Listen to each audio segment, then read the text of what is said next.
Today we are going to cover part 4 of the most awaited series, Black Clover. Make sure to subscribe to our channel and hit the bell icon to never miss an update from us. Noel encourages Asta to continue fighting, and he successfully lands a blow on his enemy Mars. However, as he is distracted, Mars gets back up and knocks him out. Everyone is astonished that someone so strong-willed as Asta is no longer fighting and is lying on the ground, heavily wounded. Mars had a flashback about his childhood when they were training in a dungeon. The two had a dream of going outside and enjoying the world together. However, that dream didn't come true because all the children were forced to kill one another for their last training. Mars is standing alone on the ground when Fauna declares that she is going to kill him since it's the only way out. Due to his defensive instincts, he unintentionally kills her, and upon realizing this, lets out a scream of lamentation. Presently, he wakes up, and everyone is shocked that he can continue fighting. Mars is about to kill Asta when Yuno tries to shatter the crystal, and suddenly the time spots. Surprisingly, he finds a little fairy beside him, who destroys Mars' huge crystal sword and smashes him into a wall with her wind spell. Yuno concludes that the fairy appeared due to the text in his grimoire. Before they can do anything against the enemy, the dungeon begins to collapse, and they all try their best to come out unscathed. On the other hand, Lotus is successful in rescuing Mars and a huge pile of treasure. Mars has once again a flashback of his childhood, and as he wakes up, he realizes how beautiful the outside world is. Since Lotus saved him, he has shown his gratitude, and the other is surprised that he can let his feelings out sometimes. Meanwhile, Asta recovers and begins moving, prompting Mimosa to instruct him to remain still since the healing magic doesn't completely mend the wounds.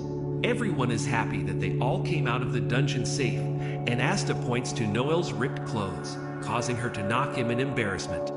After a week, Asta wakes up from the tiredness, and everybody informs him how Noel is worried about him. Captain Yami arrives and informs them they have been invited to the Magic Knight headquarters for their extraordinary work at the dungeon. Everybody wants to accompany them, but Yami sends the two of them alone since the order is from the Wizard King himself. As they reach the capital, they meet up with Claus, Yuno, and Mimosa, who are also on their way to the headquarters. Mimosa gets embarrassed upon seeing Asta and quickly hides. Noel reaches her and informs her that she has been in love with Asta, shocking her. Both of them are embarrassed by this, and Asta wonders whether they are having headaches. As they proceed, they encounter the Wizard King, and Klaus immediately bows down to him. Yuno and Asta have no idea about his identity and ask who he is. Upon realization, they both feel ashamed and quickly bow down. The Wizard King takes them to a tower where he evaluates their magic. He is amazed at Yuno's grimoire and reveals his nerdy side. Aside from Klaus, no one had any idea that the Wizard King could be such a nerd. Seeing him praise Yuno makes Asta feel a little jealous, prompting him to show his grimoire to him. On taking a closer look at the text, he tells Asta that the text is too strange for him to read, disappointing him a bit. Even the sword is too heavy for him since he has an immense amount of magic, and he realizes that it's slowly absorbing his mana. Yuno and Asta reveal their dreams of becoming the Wizard King, and he is amazed at their ambitions. He informs them to cast away their pride and gain as much merit as possible by helping the needy.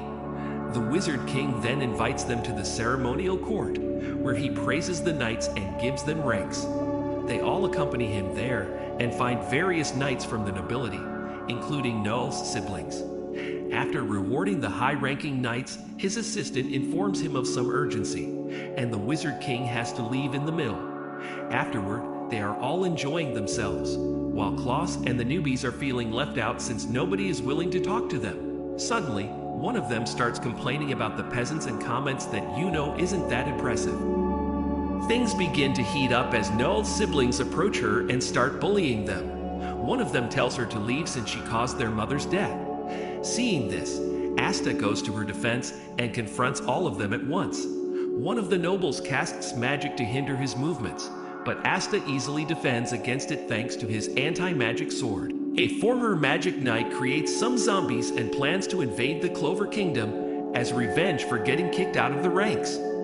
On the other hand, at the ceremony, Asta announces that he will become the Wizard King to correct all the stuff the nobles have been doing. Hearing this, everybody starts laughing at him, and Noel's siblings start attacking him. Asta can defend himself thanks to his anti-magic. Another one captures him with his magic, while Silva's family members cast magic. He deflects one of the attacks to make him kneel and asks for Noel's forgiveness. Her brother is enraged and is about to unleash all his power when Nozel, the captain of their squad, and Noel's eldest brother, stops him, criticizing him for going all out against a peasant. Everyone is frozen in fear as they feel the chill of his mana. Suddenly, the captain of the Crimson Lion, Fugolian Vermilion, intervenes and stops him. Leopold Vermilion, Mimosa's cousin, is impressed with Asta's courage and acknowledges him as his rival. Asta is confused at something sudden like this and tells him that he already has a rival, pointing towards Yuno. Though the other assures him that one can have more rivals than one, things begin to heat up between Nozel and Fugolian since the other thinks he is siding with a peasant rather than a noble. Suddenly, a messenger arrives, informing them about the chaos Raid Spirito and his zombies have caused in the kingdom. One of them casts magic to find where the attacks are happening, and Asta is impressed that magic can do such things as this. Leopold and Asta head out to defend the kingdom. Meanwhile, Raids confronts a horrified little girl and asks whether she likes the kingdom. She begs him to stop the attack because she loves the kingdom, and he is even happier to destroy it now. Asta cuts through the flames engulfing the city and reaches out to protect the little girl. Asta arrives to save the girl and declares that he will protect the kingdom and its people. Raids is initially surprised that someone cut through so easily to reach him, but he soon realizes who he is since Asta is quite famous for his anti-magic. He readies himself to order his zombies to attack him while Asta protects the little girl. Meanwhile, the other magic knights scatter across the capital, and each squad is tasked with protecting a particular area. Asta is fighting a horde of zombies, creating a pile of their corpses to the side. The little girl is horrified but trusts that Asta will protect him. The magic knights are getting the upper hand on the enemies, and the citizens cheer them on to boost their morale. After defeating all the zombies, Asta leaps off at his enemy to defeat him once and for all, but Raid summons his powerful zombie, which he named Jimmy. Jimmy attacks Asta, wounding him on his face, and the other does his best not to get injured further. On the other hand, Noelle arrives there and finds him fighting alone. She wants to go to the battlefield and help her friend, but the trauma from being bullied by her siblings is holding her back. Fugolian sees this and smacks her to make her wake up and try to save the people. He advises here that there is no shame in being defeated as long as one doesn't give up. Asta gets exhausted from fighting the enemy, and the little girl is about to be attacked. Fortunately, Noelle arrives for his help and casts out a shield to protect the little girl. Since he isn't facing the enemy alone, Asta gains some confidence and defeats the enemy. Raids doesn't believe that a single attack knocked his zombie out, but is forced to summon another one to protect himself. Raids summons his number 2 zombie, who assaults Asta, though he isn't one to go down easily, and is, even more, looking forward to defeating it due to his enemy's strength. Nozel is fighting the enemy and realizes that while they may be in greater numbers, they aren't much stronger. He wonders whether it is the work of some big organization or a single person. On the other hand, Leo arrives and sees his rival fighting the main enemy. He and Noelle are eager to help Asta out, but Raid summons another zombie to keep them occupied. Asta is busy fighting the zombie and continuously dodges its attacks. Suddenly, the enemy burns down, and Fugolian appears. Asta laments that he wasn't strong enough to defeat the enemy by himself, and Fugolian encourages him that he did well facing him for so long. To further cheer him up, Fugolian reveals that he has a dream of becoming Wizard King, and announces him as his rival. Hearing this, Asta forgets about everything, and is amazed that a squad captain acknowledged his dream.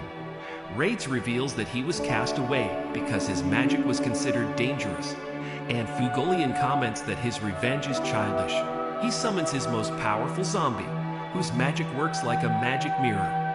Fugo quickly realizes this and counters the enemy's attacks. Asta realizes the squad captain's strength and is impressed. Everybody cheers on Fugolian as he faces off his enemy. Raids is shocked that his zombies were so easily defeated and refuses to believe it. When Fugolian picks up his grimoire to burn it, he is surprised to find only one page and realizes that the other doesn't know any other spell. Suddenly, Raids receives a message from someone, and huge spatial magic is cast onto the city. Most of the magic knights are transferred somewhere so no one could interfere in the enemy's plans. Fugolian doesn't sense anyone's magic and wonders what's going on. A witch appears and casts another spell on the citizens to drain their mana. She is enjoying her praise mana when Yuno decides to confront her and shows retaliation. She is enraged at him, calling her an old hag, and starts assaulting him. Fugolian asks Raids about their true target, and he reveals that their only target has been himself from the start. Fugolian is sent somewhere with the enemy's spatial magic. On the other hand, Yuno is about to lose his vision when he recalls how others have treated him and how he wants to prove them wrong. Suddenly, a flow of wind magic directs him to unleash his power, allowing him to strike his opponent. Meanwhile, Napoleon enters another dimension where he sees someone familiar and is shocked. Is the mastermind of the attack someone Fugolian is familiar with? What do you guys think? Let us know in the comments. Leave us a like and subscribe to our channel.